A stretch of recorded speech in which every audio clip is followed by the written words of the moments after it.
Alright guys, figured I'd go ahead and put my WWE No Way Out 2012 predictions up. And some stuff's had build, some stuff has had no build. It's just kind of thrown on there. So I guess I should go ahead and start with the pre-show. I have the card up here.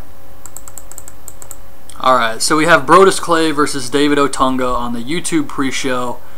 And it's probably not going to be the best match, and I see Brodus Clay going over. I think at this point he's still undefeated, and Otunga's probably not the guy to end that streak. So yeah, I'm going to go with Brodus Clay on this one.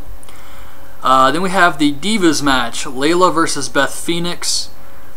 No one really cares much about this. I think for the past couple weeks the Divas haven't even been on WWE TV.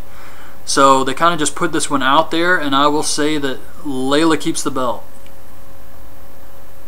Christian versus Cody Rhodes. The build started off pretty weak for this match. However, I gotta say that it's increased. I am interested in seeing this one. It's for the Intercontinental Championship.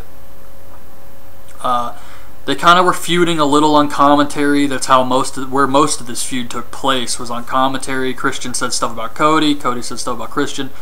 However, for this, I'm going to say that Christian wins. He hasn't had the belt that long. I wouldn't think they'd take it off him so soon and put it right back on Cody, so it's just everything's back to normal. So I'm going to have to go with Christian on this. Then we have CM Punk versus Kane versus Daniel Bryan for the WWE Championship. I'm going to go out on a limb here, and I'm going to say this is the time Daniel Bryan wins the WWE title. He really needs the title. It's what's going to push him into superstardom, I think. And he's just been great on the mic and the ring, as usual. And I think that with this whole AJ kissing Kane, loving CM Punk, whatever, I think she's actually going to be with Daniel Bryan in the end. I think this has all been a ploy, and they've been in cahoots with each other. And she's just going to go back to Daniel Bryan, screw the other two, and Bryan will win the match and become the new WWE Champion. Then they can probably feud for a little while longer, Bryan and Punk, at Money in the Bank. And then if they really, really want to, they can put the belt on Punk at SummerSlam, be the big blow-off to the feud. Hopefully, if they do go that route, by that time Daniel Bryan will be a superstar and will go into another main event feud. I'd really hate to see him ever go back to the mid-card after how great he's been as a heel. I think they have something special with Daniel Bryan. The fans are ready to see him win this belt. Punk's had it since November.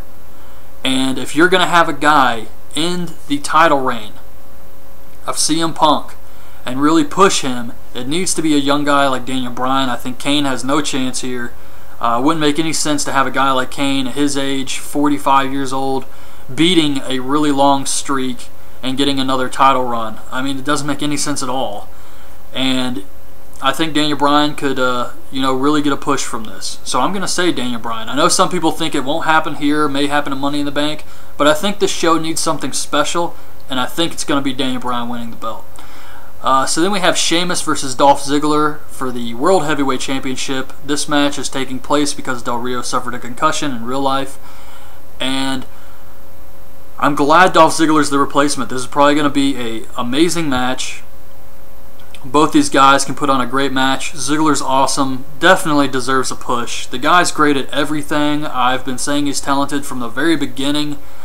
Just awesome talent here. He's good on the mic, in the ring. And I think if they decide to make him a babyface, that would work. And if he's a heel, he's a great heel. So no matter what you do with him, it's going to work. So I really hope that with Randy Orton gone, Chris Jericho gone, now is the time that Dolph Ziggler gets his push. And hopefully when Orton or Jericho comes back, it doesn't just go back to the same old thing with Dolph Ziggler. Hopefully they push him and they keep him up there.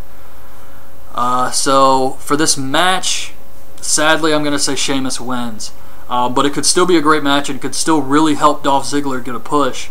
I just think that Del Rio wasn't going to win, and their plans aren't changing just because they put Ziggler in there. He's just a replacement, and Sheamus is still going to go over. And even if there was a chance of Del Rio beating Sheamus, it's not going to be Ziggler beating him here. However, that would be awesome. Then we have John Cena versus The Big Show in a steel cage. If Big Show loses, John Laurinaitis will be fired. I know there's some rumors going on about the SmackDown spoilers. I don't want to give you guys any spoilers on that and spoil the show for you. However, I do have to say that nothing's changing here for me. I think that Big Show is still going to win this match. Vince McMahon, they're doing some thing online where he got the punch, that weak-ass punch. But Vince got the punch from the Big Show on Monday Night Raw, and so he may not be medically cleared to be at the pay-per-view. There's a few things they could do with that. They could have Big Show lose and then Vince isn't there to fire him because he got punched. But I think the best thing to do here is have Big Show win, have John Laurinaitis still the general manager of both shows. He's got a tremendous amount of heat. The guy is awesome. He knows how to be a heel. That's the best thing about John Laurinaitis, is he knows how to be a great heel. Every single thing he does, even messing up his words, is just awesome. And the hover round and just everything he does and says, his facials, the guy is a great heel, and to take him off TV for any amount of time is just horrible, horrible idea. So I really hope that Big Show does win this match, and I know he's in there against Cena, but this is the first match. Big Show could win, Cena can always get his win back at Money in the Bank, it's no big deal. So I'm going to say Big Show here, I'm going to stick by that. So I got to go with Brodus Clay, Layla, Christian, Daniel Bryan, Sheamus, and Big Show. So those are my predictions for this year's No Way Out pay-per-view. Show could go either way. I think there's going to be at least a couple good matches on here with Sheamus and Dolph, and the triple threat match. That's definitely going to deliver, I think. So I expect some good matches, and I know a lot of people are expecting this to just be a crap show. Just basic filler. However, I have to say that I have high hopes for this show. I've been enjoying the Big Show Cena feud. I think Big Show's been awesome on the mic, and he's been a great heel. And it's actually got me excited for this match. So I do have interest in the show, and I'm really hoping that it delivers. So that's it, guys. That's my predictions on this pay-per-view this weekend. I hope you liked the video. Leave your predictions and thoughts in the comments below, and thanks for watching. Bye.